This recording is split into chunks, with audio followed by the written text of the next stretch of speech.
When I was growing up, I had crushes on my female teachers, and I had crushes on boys that later turned out to be gay, but I never had a crush on a real guy that liked women, or on my female classmates, because they were too young, just on my teachers. Okay, so went to college, got my MRS, like everyone else of that era did.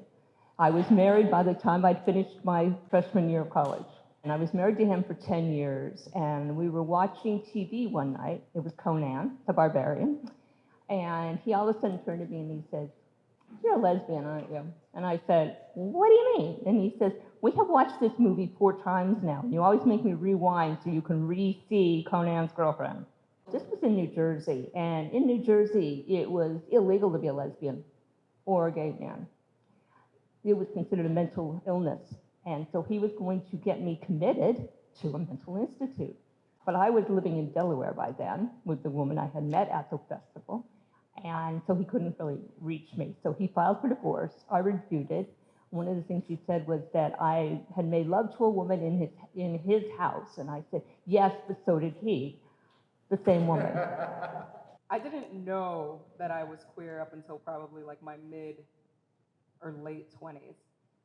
And anybody that knew me prior to that would have probably laughed at that because to them the signs were there. But for me, it was something that was impossible. I was taught that queerness was against God. Men in particular who were queer were child molesters.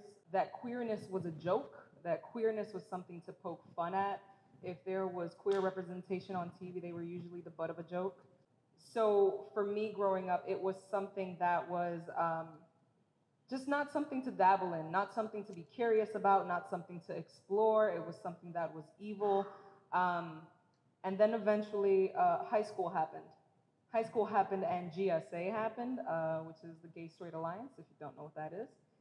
And then the Day of Silence happened that year. We had a little table and we were giving out buttons and stuff, and I was really astonished at how many folks were refusing to come by the table. People that I saw every day the rest of the year that were on the softball team with me, and people just weren't talking to me. People that I knew, people that I considered friends or peers, they weren't making eye contact with me. They weren't getting these cute buttons.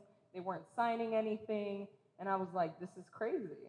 I see you every other day. You see me every other day. You interact with me every other day. I'm normal to you every other day, but this is the thing that is strange to you.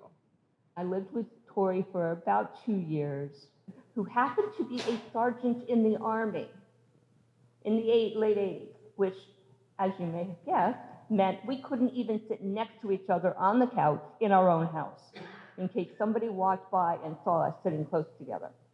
She would have gotten thrown out on her ass with no, very dishonorable discharge. We couldn't go anywhere in the same car. It was horrible.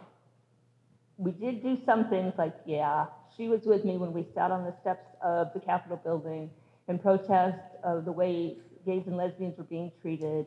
I still have the marks from people throwing cigarettes at me. I was maced. It was fun. No, it wasn't.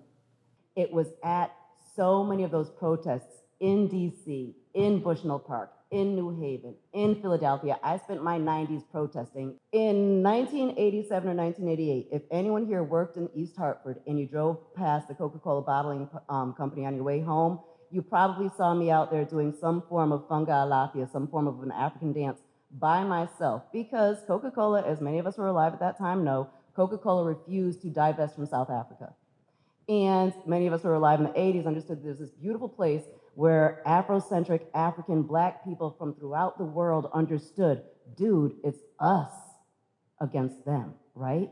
And so we were coming up with new words for ourselves, and we were coming up with new ways to find solidarity across these lines. So while I was a child here in Connecticut, I understood that Coca-Cola needed to get out of South Africa, and I understood that dance was a way to share with people what my story was, what I needed people to understand. So the crazy little girl doing the African dance in front of Coca-Cola created places for people to start having conversations. Hello. So I was on the very, very first gay, lesbian, and bisexual coalition for a big company.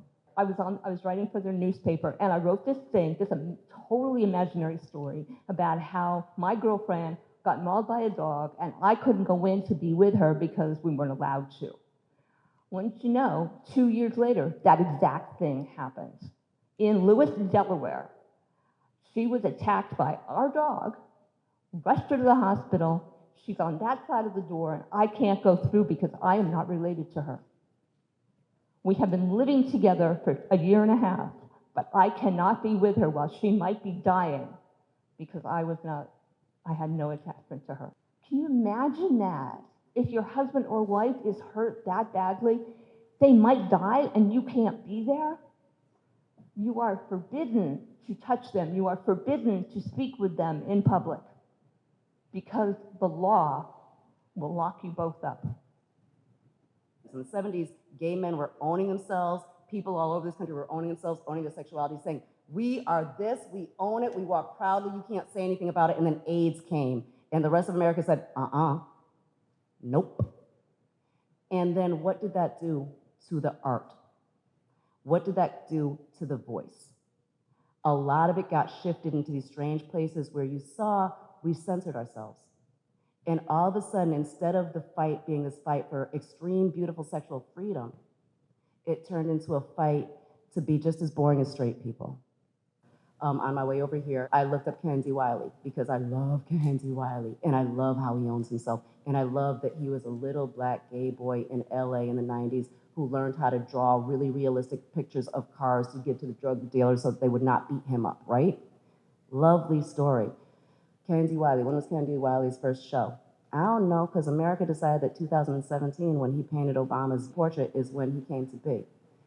I know that man, what he did when he was in high school, is what created the human being who he is. People who are straight just look at us in the media and see, oh, sassy gay guy, oh, person who makes quippy punchlines, oh, they must, do and have encounters with everyone they see.